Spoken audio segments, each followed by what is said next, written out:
नमस्कार दोस्तों, आज मैं आपके सामने हूँ खबरों की खबर प्रोग्राम में।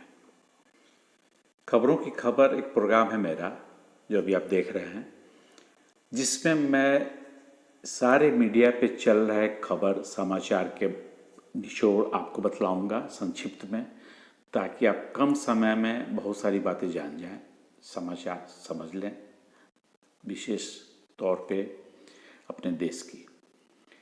तो सबसे पहला समाचार मेरा इस प्रोग्राम में है पश्चिमी चंपारण बेतिया के मझौलिया नामक एक जगह का, जहाँ पर श्री मनीष कश्यप का निवास स्थान है। श्री मनीष कश्यप जो बिहार में बहुत ही मशहूर हुए हैं कई वर्षों से उनके रिपोर्टिंग को लेकर के, क्योंकि वो बहुत ही तेज़ तर्रार रिपोर्टर हैं, यूट्यूबर हैं।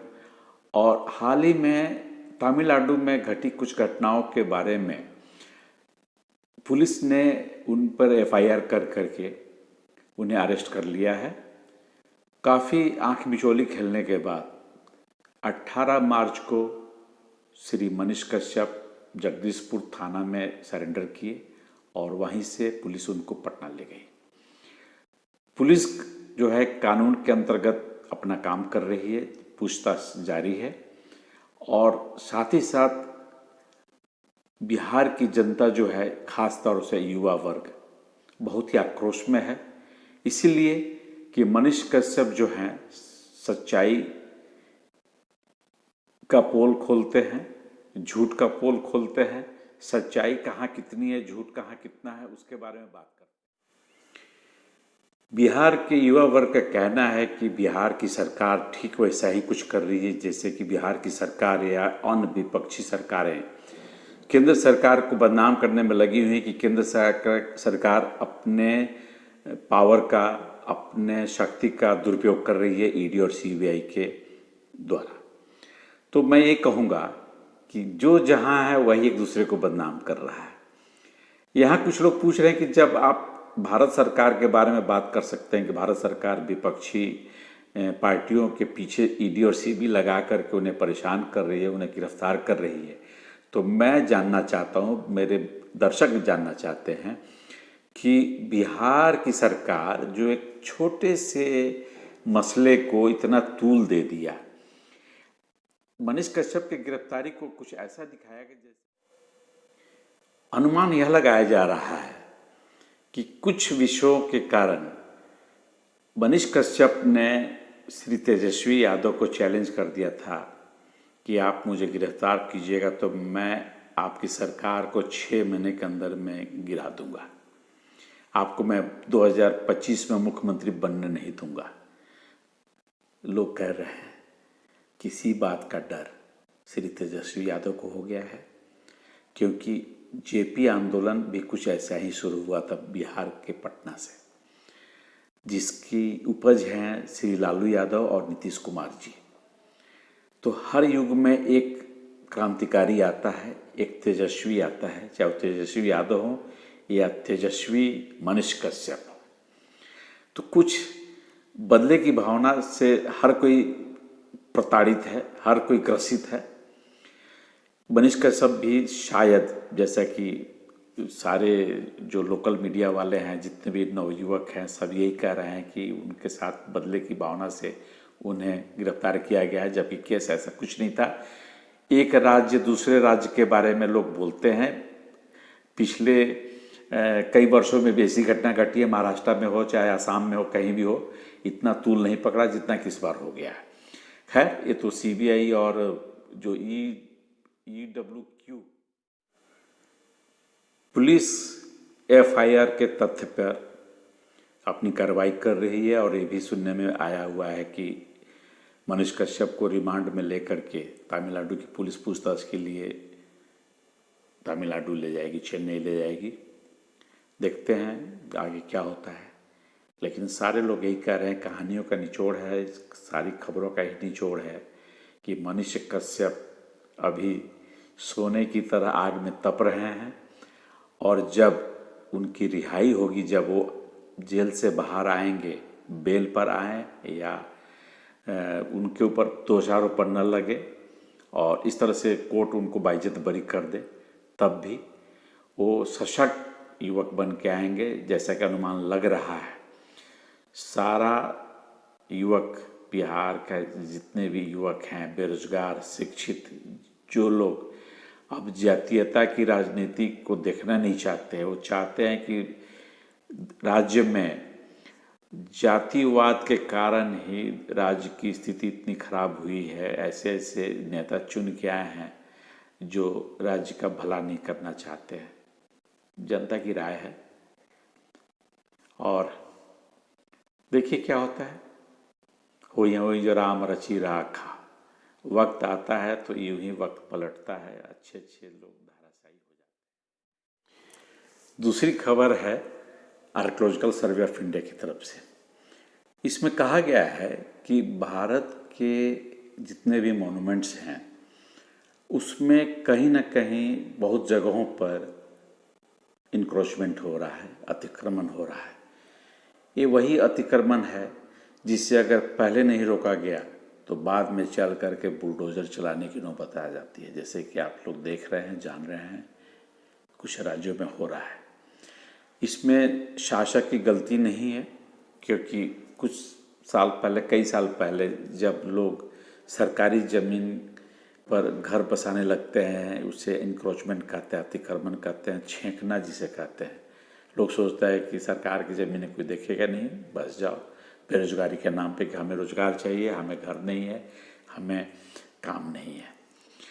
बाद में चल करके वहाँ ऐसा बस्ती बस जाता है जिसे तोड़ने के बाद बवाल होने लगता है।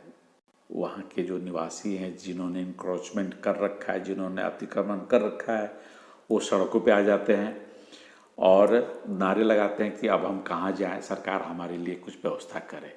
तो मैं यहाँ बतला दूँ आपको, कुछ बहुत ही चतुर लोग होते हैं जो सर्वे करने के बाद काफ़ी दिनों से सर्वे करते हैं, एरिया को चूज करते हैं, सेलेक्ट करते हैं कि यहाँ पर सुटेबल जगह है, यहाँ पर बिजली पानी सबकी सुविधा है। धीरे धीरे बसना शुरू करते हैं। कुछ पुलिस वाले आते भी होंगे, क्योंकि देखा नहीं गया है, कोई रिपोर्टिंग नहीं है, हम अनुमान कर रहे हैं, जबकि ऐसा ही होता है, क्योंकि बिना किसी सरकारी तंत्र के मिले ऐसा काम हो ही नहीं सकता है। सरकार बहुत सक्रिय है, पुलिस डिपार्टमेंट सक्रिय है, नगर पंचायत के लोग सक्रिय होते हैं, नगर पालिका के लोग सक्रिय होते हैं, उनकी गश्ती टोली होती है, वो देखते रहते हैं कि कौन कहाँ बस रहा है, कौन कहाँ पर घर बना रहा है सरकारी ज़मीन पे, और उसके कारण से कैसे उस शहर की सौंदर्य में एक पेवन लगता है, जैसे कि मखमल के टाट में जो है ना पेवन लगना, वो हो जाता है। मैं कहूँगा आपको कि दिल्ली के पॉश एरिया में अच्छे अच्छे जगहों पे, कनॉट प्लेस जैसे जगह पे, जो डिवाइडर पर आप जाके देखेंगे तो आपको पुराने पुराने कपड़े सूखते हुए मिलेंगे।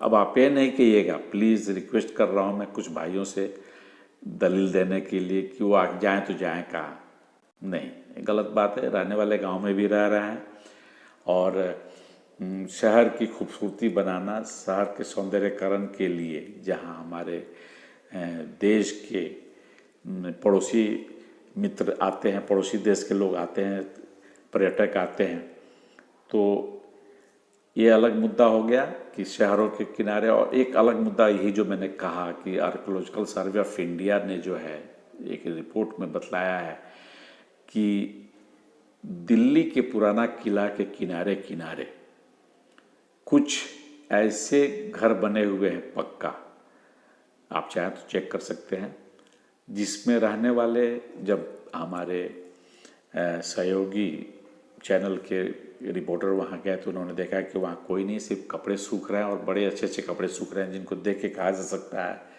कि कुछ मध्यम वर्गीय इंक्रोचर्स जो हैं वहाँ पर डेरा जमाए हुए हैं। बड़ी सोचने की बात है। लाल किला दिल्ली के बारे में भी कहना था कि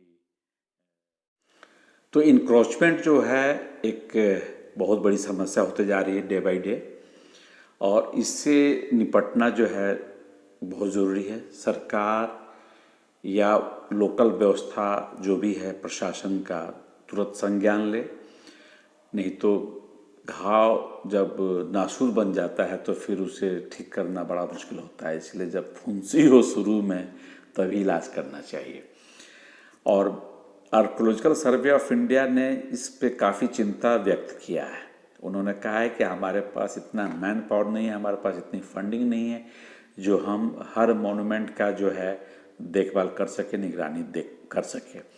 तो मेरा यही सुझाव है सरकार से कि अगर आप पेट्रोलिंग टीम लगा दें, जैसे सीआईएसएफ जो है, सीआईएसएफ मंदिर और सरकारी भवन का या फिर एयरपोर्ट का या फिर जितने भी इम्पोर्टेंट प्लेसेस हैं उसकी गार्डिंग करते हैं, उनकी देखभाल करते हैं, तो उसी तरह से अगर पेट्रोलिंग पार्टी भी अगर कर दिया जाए, क्योंकि छोटे छोटे मोनूमेंट्स की चिंता नहीं है, बड़े बड़े मोनूमेंट जैसे कि दिल्ली का पुराना किला, ताजमहल के किनारे किनारे, लाल किला के किनारे किनारे, चाहे और भी जगह जो मंदिर हैं या फिर खंडहर हैं जिसके बारे में कहा जाता है कि ये सब एक ज़माने में किसी राजाओं का शान था, उनके किला थे, उनके घर था, उनका भवन था, तो उसके बारे में तो पेट्रोलिंग पार्टी से इसको यदा कदा यानी कि 6 महीने में एक बार, 2 बार, 3 बार जाकर के वेरीफाई कर लें, चेक कर लें,